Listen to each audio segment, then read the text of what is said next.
La bola se agitó con impaciencia sobre la franja oscura y de pronto la cinta transportadora, pues de eso se trataba, se puso silenciosamente en marcha, desplazándose entre sus bordes de acero a la velocidad de un hombre corriendo. La bola trazaba pequeños arcos en el aire, indicándoles que subieran.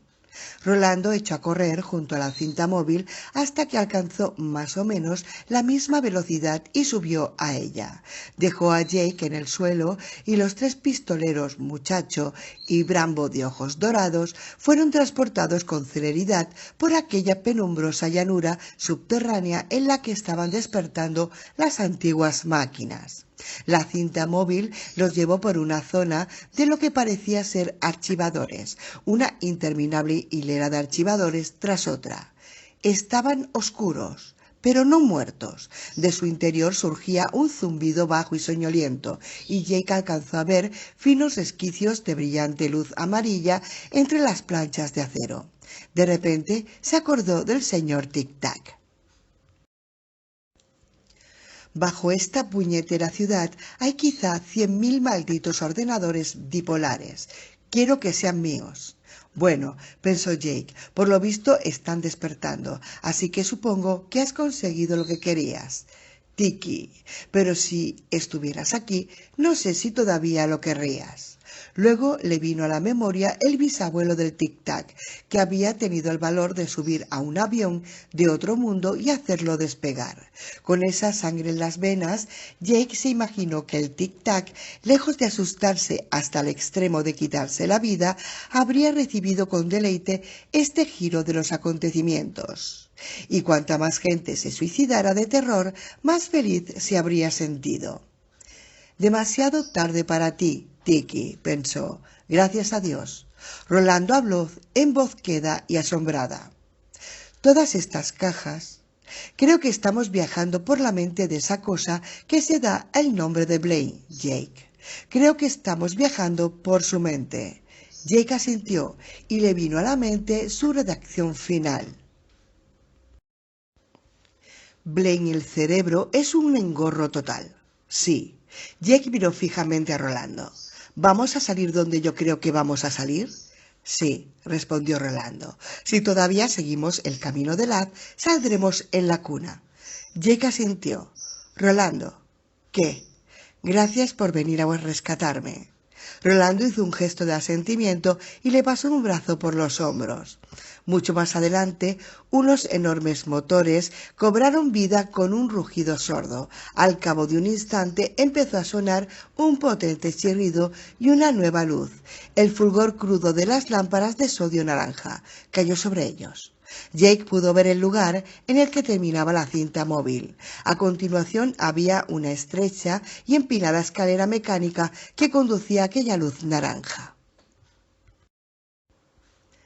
39. Eddie y Susana oyeron arrancar unos motores pesados casi exactamente bajo sus pies. Un instante después, una amplia franja del suelo de mármol empezó a retirarse poco a poco, dejando al descubierto una larga ranura iluminada. El suelo desaparecía hacia ellos. Eddie cogió los puños de la silla de ruedas y la hizo retroceder rápidamente a lo largo de la reja de acero que se alzaba entre el andén del monorraíl y el resto de la cuna. En la trayectoria del creciente rectángulo de luz había varias columnas, y Eddie esperaba verlas caer por el agujero cuando el suelo que las sustentaba desaparecía bajo su base. Pero las columnas siguieron serenamente en pie, como si flotara en el aire. «Veo una escalera mecánica», gritó Susana por encima de la incesante alarma intermitente. Estaba inclinada hacia adelante, escrutando el agujero. «Ajá», le gritó Eddie. «En esta planta tenemos la estación del metro elevado, así que por ahí debe bajarse a novedades, perfumería y ropa interior de señora». «¿Qué?» No importa. Eddie, aulló Susana. Una expresión de sorpresa placentera se le encendió en la cara como los fuegos artificiales del 4 de julio. Se inclinó más aún y señaló con el dedo, y Eddie tuvo que sujetarla para que no cayese de la silla. Es Rolando. Son los dos. Hubo un topetazo resonante cuando la ranura del suelo se abrió hasta su máxima extensión y se detuvo. Los motores que la habían impulsado sobre sus guías ocultas se apagaron por un largo gemido moribundo. Eddie corrió al borde del agujero y vio a Rolando parado en uno de los peldaños. Jake, lívido, magullado, ensangrentado, pero obviamente Jake y obviamente vivo, estaba de pie a su lado, apoyado en el hombro del pistolero, y sentado en el peldaño siguiente, mirando hacia lo alto, con los ojos brillantes, estaba Acho. —¡Rolando! —¡Jake! —gritó Eddie. Dio un salto adelante, agitando las manos por encima de la cabeza, y cayó danzando al borde de la ranura. Si hubiera llevado sombrero, lo habría lanzado al aire. Los recién llegados alzaron la cara y saludaron con la mano. Eddie vio que Jake estaba risueño e incluso el largo, alto y feo daba la impresión de que podía venirse abajo de un momento a otro e insinuar una sonrisa. Las maravillas, pensó Eddie, nunca se acaban. De pronto le pareció que el corazón le había crecido tanto que no le cabía en el pecho y empezó a danzar más deprisa, sacudiendo los brazos y soltando alaridos sin atreverse a parar por miedo a estallar físicamente de alegría y alivio. Hasta aquel momento no se había dado cuenta de lo muy duro que estaba su corazón, de que ya no volverían a ver a Rolando ni a Jake nunca más. —¡Hey, tíos! Muy bien, de puta madre, subid aquí corriendo. —Ayúdame, Eddie. Se volvió. Susana intentaba bajar de la silla, pero se le había enredado un pliegue de los pantalones de piel de ciervo en el mecanismo de freno. Reía y lloraba al mismo tiempo y sus ojos oscuros centelleaban de felicidad. Eddie la levantó con tal violencia que la silla cayó derribada de al lado y la hizo danzar en círculos entre sus brazos. Ella se le colgó del cuello con una mano y agitó enérgicamente la otra. —Rolando, Jake, subid aquí, moved los culos, ¿me oís? Cuando llegaron a lo alto de la escalera, Eddie abrazó a Rolando y le palmeó la espalda mientras Susana le cubría la cara de besos a Jake. Acho corría a su alrededor en apretados ochos y ladraba excitado. —¡Dios mío! —exclamó Susana—, ¿estás bien? —Sí —respondió Jake. Seguía sonriendo, pero tenía lágrimas en los ojos. Y contento de estar aquí. No te imaginas qué contento. —Puedo figurármelo, cielo. —De eso puedes estar seguro. Se volvió hacia Rolando. —¿Qué le han hecho? Parece que le hayan pasado una pisonadora por la cara. —Casi todo es obra del Chirlas —le explicó Rolando—. Ya no volverá a molestarlo nunca. Ni a nadie más. ¿Y tú, muchachote, estás bien? Rolando asintió y miró a su alrededor. —¿Así que esto es la cuna? —Sí —le respondió Eddie. Estaba mirando por el agujero. —¿Qué hay allá abajo? —Máquinas y locura. —Tan locuaz como siempre, ya veo. Eddie se volvió hacia Rolando y sonrió. —No puedes imaginarte lo muchísimo que me alegro de verte. —Sí, ya me di cuenta. Rolando sonrió entonces, pensando en cómo cambiaban las personas. Había habido un tiempo, y no hacía tanto, en el que Eddie había estado al borde de degollar al pistolero con su propio cuchillo. Los motores del subsuelo arrancaron de nuevo. La escalera mecánica se detuvo. El agujero del suelo empezó a cerrarse otra vez. Jake se acercó a la silla de ruedas volcada y cuando estaba levantándola, posó la mirada en la aerodinámica figura rosada que había al otro lado de la valla. Se le cortó la respiración y el sueño que había tenido tras abandonar Paso del Río regresó con todo su vigor. La enorme bala rosa cortando las planicies vacías del oeste de Missouri hacia Acho y él. Dos grandes ventanillas triangulares refulgían en la cara sin facciones de aquel monstruo que se les venía encima, ventanillas como ojos, y ahora el sueño se estaba convirtiendo en realidad, como Eddie siempre había sabido que sucedería.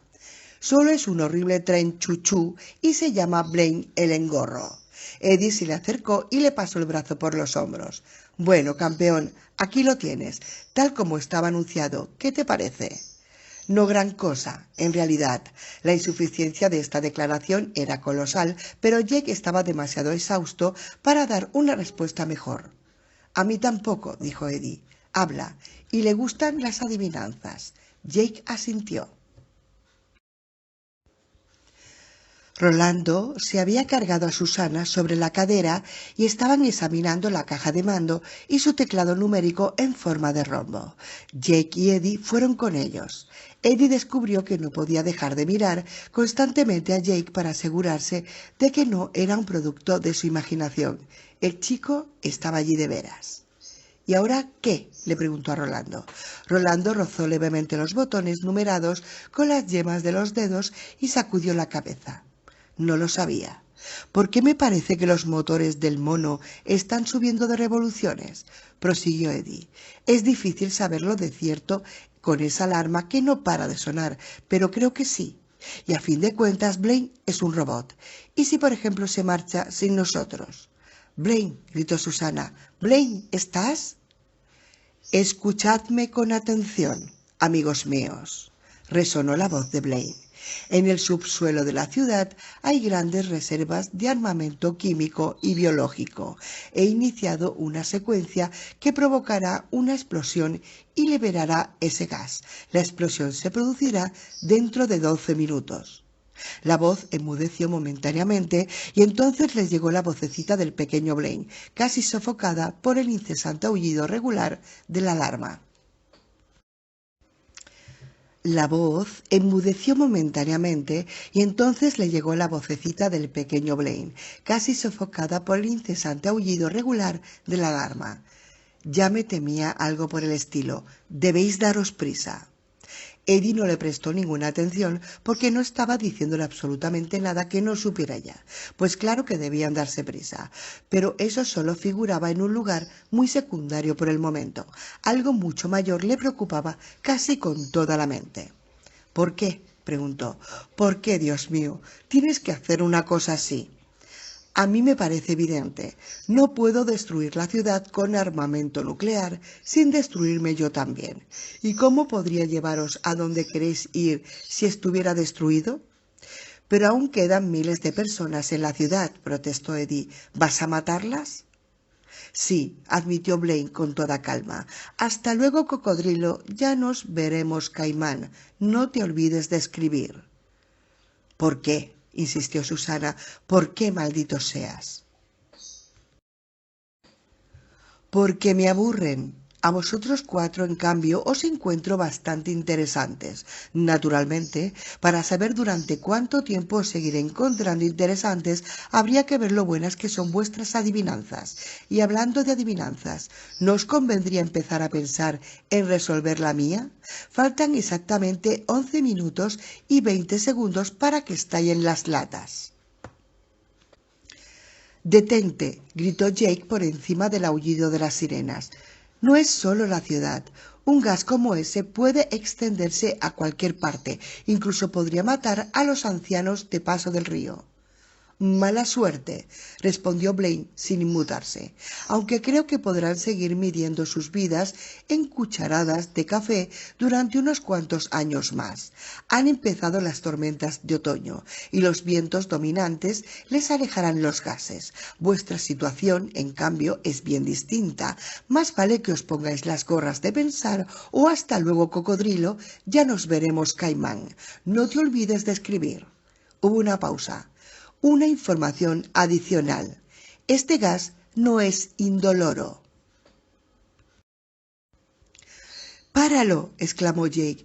Te diremos adivinanzas, ¿verdad, Rolando? Te diremos todas las adivinanzas que quieras, pero páralo. Blaine se echó a reír. Se rió un buen rato, lanzando alaridos de hilaridad electrónica hacia el amplio espacio vacío de la cuna, donde se mezclaban con el monótono y taladrador chillido de la alarma. —¡Haz que pare! —gritó Susana. —¡Haz que pare! ¡Haz que pare! ¡Haz que pare!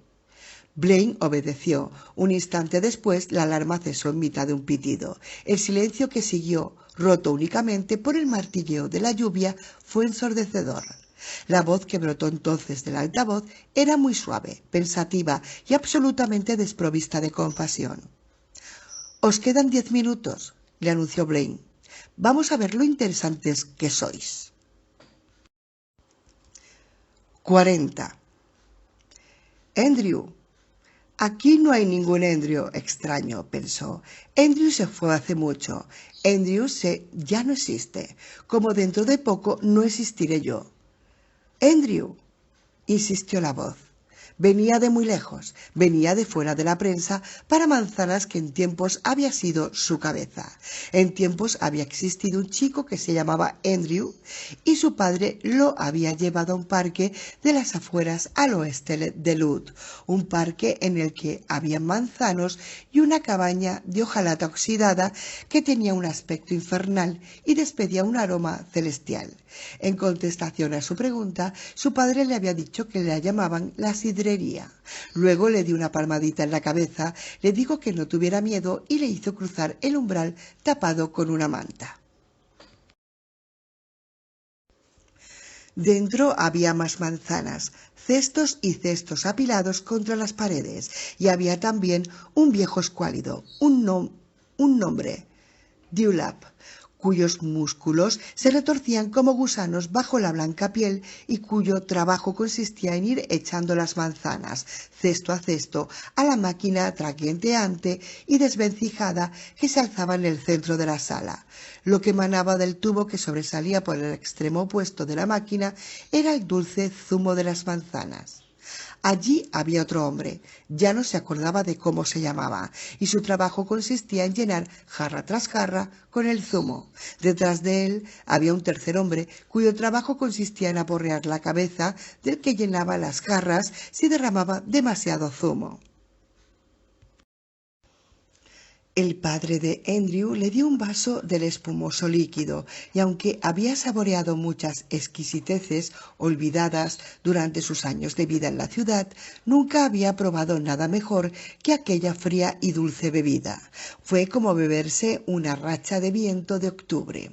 Pero lo que recordaba aún más claramente que el sabor del zumo de manzana o las contracciones y ondulaciones gusaniles de los músculos de Dewlap cuando vaciaba los cestos era el modo implacable con que la máquina reducía a líquido las grandes manzanas rojizas.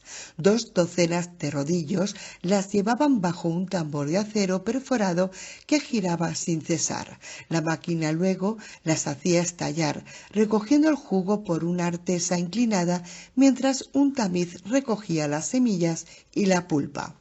Ahora su cabeza era la prensa y el cerebro las manzanas. Pronto estallaría como las manzanas bajo el tambor y la bendita oscuridad lo engulliría. Andrew, levanta la cabeza y mírame. No podía, ni lo haría aunque pudiera. Mejor yacer allí y esperar la oscuridad. A fin de cuentas, ya debía de estar muerto. ¿Acaso aquel pimpollo del infierno no le había metido una bala en el cerebro? No se ha acercado para nada al cerebro, borrico, y no estás muriéndote, solo tienes una jaqueca, pero morirás si sigues ahí tendido y lloriqueando en tu propia sangre, y yo me encargaré, Andrew, de que tu muerte te haga parecer dicha lo que ahora estás sintiendo.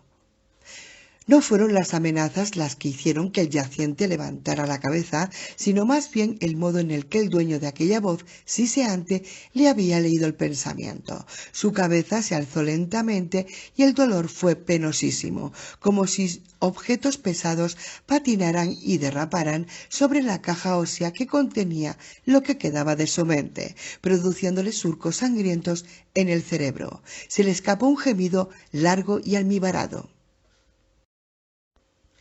Notó una sensación aleteante y hormigueante en la mejilla derecha, como si una docena de moscas se arrastraran por la sangre. Quería espantarlas, pero sabía que necesitaba las 2 manos para sostenerse.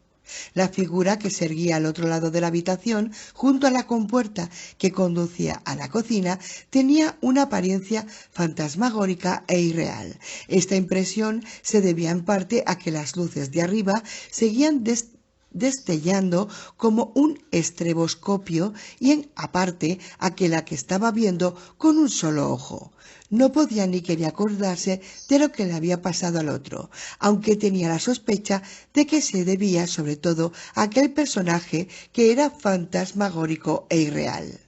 Parecía un hombre, pero la persona que en tiempos había sido Andrew Quick tenía la sospecha de que no lo era en absoluto. El extraño parado ante la puerta vestía una chaqueta corta de color oscuro, ceñida a la cintura, descoloridos pantalones de drill y unas botas viejas y polvorientas, las botas de un hombre del campo, un jinete de la pradera ¿O un pistolero, Andrew? Le preguntó al extraño y soltó una risita ahogada.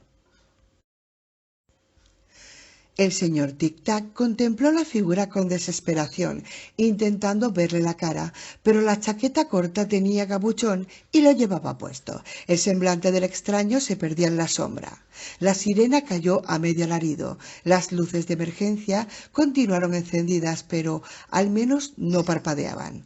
«Ea», dijo el extraño en el mismo susurro penetrante. «Así al menos podremos oírnos pensar». «¿Quién eres?», preguntó el señor Tic-Tac.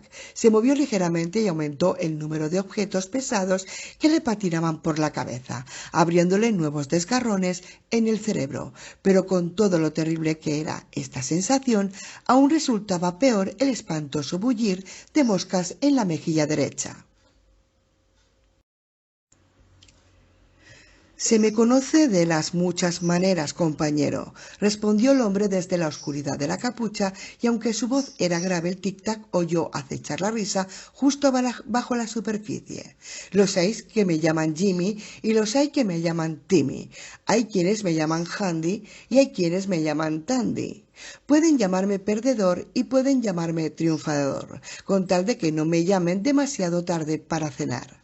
El personaje echó la cabeza atrás y su risa cubrió de carne de gallina los brazos y la espalda del herido. Fue como el aullido de un lobo. «Me han llamado el extraño sin edad», prosiguió el hombre. Echó a andar hacia el tic-tac y este gimió e intentó arrastrarse hacia atrás. «También me han llamado Merlín o Maerlín. Pero ¿qué más da? Porque no he sido nunca ese, aunque tampoco lo he negado. A veces me llaman el mago o el brujo. Aunque confío que podamos relacionarnos en términos más humildes, Andrew, en términos más humanos». Apartó la capucha y dejó al descubierto un rostro bien formado, de frente despejada, que, a pesar de su apariencia agradable, no era humano en ningún sentido. Grandes rosetones tísicos cabalgaban los pómulos del brujo, los ojos verdeazules chispeaban con un arrebatado regocijo demasiado desenfrenado para ser cuerdo. La cabellera azul negra se erguía en estrafalarios haces como plumas de cuervo, y los labios entreabiertos de un rojo lozano permitían ver los dientes de un caníbal. «Llámame Fanning», dijo el sonriente aparecido. «Richard Fanning. Quizá no es del todo acertado, pero calculo que se aproxima lo bastante para propósitos burocráticos». Extendió una mano cuya palma estaba absolutamente desprovista de líneas. «¿Qué dices, colega?». Estrecha la mano que estrechó al mundo. El ser que antaño había sido Andrew Quick y al que en los salones de los grises se conocían como el señor Tic-Tac, lanzó un chillido y otra vez trató de alejarse. El pliegue de cuero cabelludo desprendido por la bala de bajo calibre, que solo había dejado un surco en el cráneo en vez de perforarlo, oscilaba de un lado a otro. Las largas hebras de cabello rubio ceniza seguían cosquillándole la mejilla.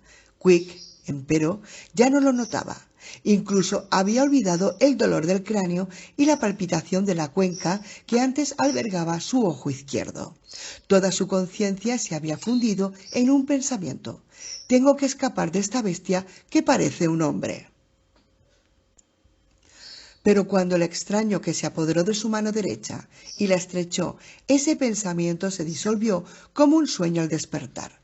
El aullido que Quick encerraba en el pecho le brotó de los labios como un suspiro de amante. Se quedó mirando estúpidamente al risueño recién llegado. El pliegue de cuero cabelludo pendía y oscilaba. ¿Te molesta eso? Te ha de molestar por fuerza. Ya está. Fanning cogió el pliegue colgante y lo arrancó bruscamente, dejando al descubierto una turbia franja de cráneo. Sonó un ruido como el de una tela gruesa al desgarrarse. Quick lanzó un grito. Vamos, vamos, solo duele un momento. El hombre se había puesto en cuclillas al lado de Quick y le hablaba como un padre indulgente a un chiquillo que se ha clavado una astilla en el dedo. ¿No va pasando ya? Sí, farfulló Quick.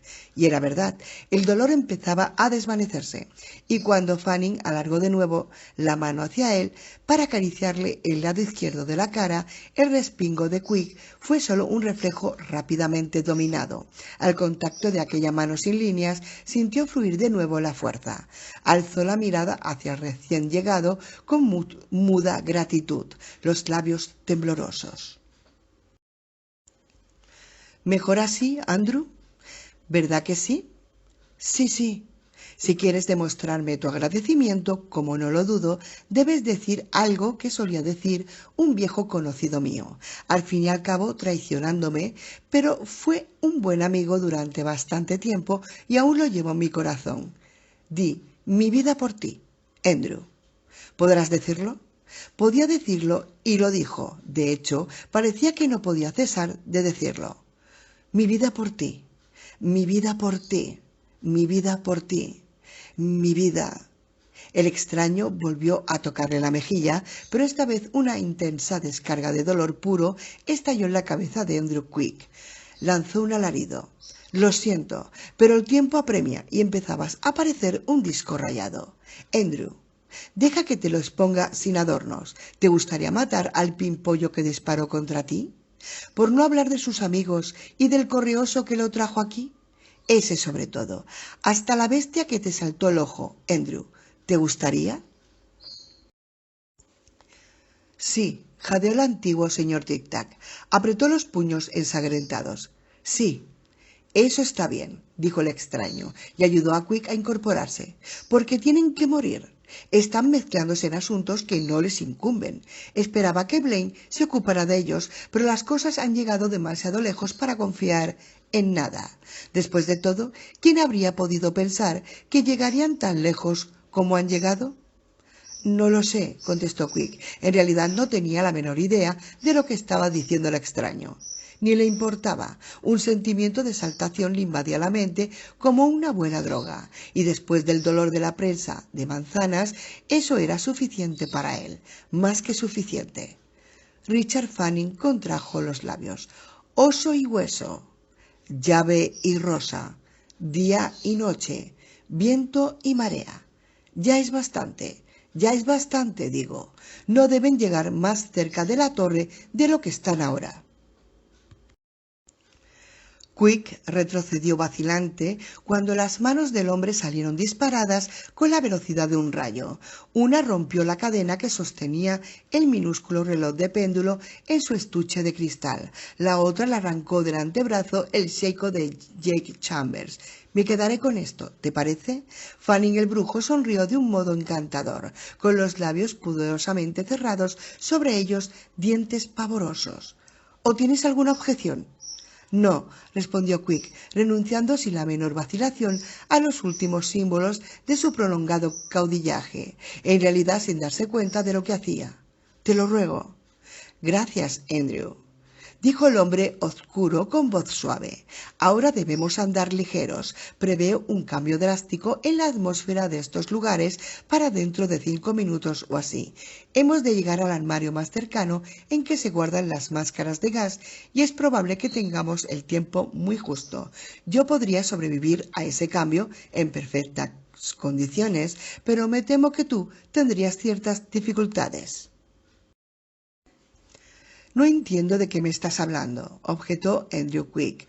Había empezado a palpitarle de nuevo la cabeza y le daba vueltas la mente.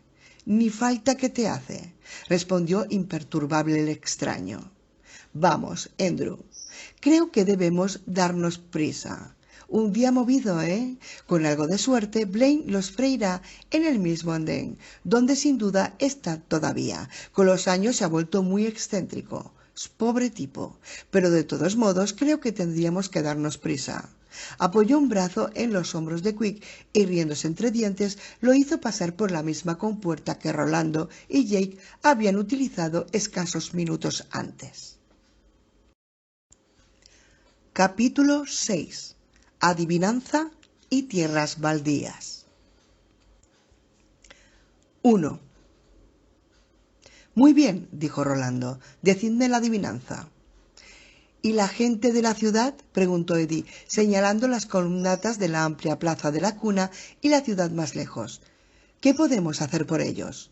Nada, afirmó Rolando, pero aún es posible que podamos hacer algo por nosotros. ¿Cuál es la adivinanza? Eddie miró el fuselaje aerodinámico del mono. Dijo que para ponerlo en marcha tendríamos que llamar a los primos del portero y empezando al revés. ¿A ti eso te dice algo? Rolando reflexionó detenidamente y al final meneó la cabeza. Luego se volvió hacia Jake. ¿Alguna idea, Jake? Jake meneó la cabeza. Ni siquiera veo al portero. Probablemente esa es la parte fácil, dijo Rolando. Le decimos él en lugar de eso, porque Blaine habla como una persona, pero no deja de ser una máquina sumamente compleja, sin duda, pero una máquina. Él mismo ha puesto en marcha los motores, pero debe hacer falta alguna clase de código o combinación para abrir la reja y las puertas del tren. Démonos prisa, le urgió Jake con nerviosismo. Ya deben haber pasado 2 o 3 minutos como mínimo. No estés tan seguro, comentó Eddie en tono lúgubre. Aquel tiempo es muy extraño. Aún así... Sí. Eddie miró a Susana, pero estaba sentada a horcajadas sobre la cadera de Rolando y estudiaba el teclado numérico con expresión ensoñadora. Volvió la vista hacia Rolando. Estoy bastante seguro de que tienes razón en la combinación. Para eso deben servir todos esos botones con números. Alzó la voz. ¿Es eso, Blaine? ¿Vamos bien hasta aquí? No hubo respuesta. Solo el rumor cada vez más acelerado de los motores del mono. Tienes que ayudarme, Rolando, le espetó Susana de pronto.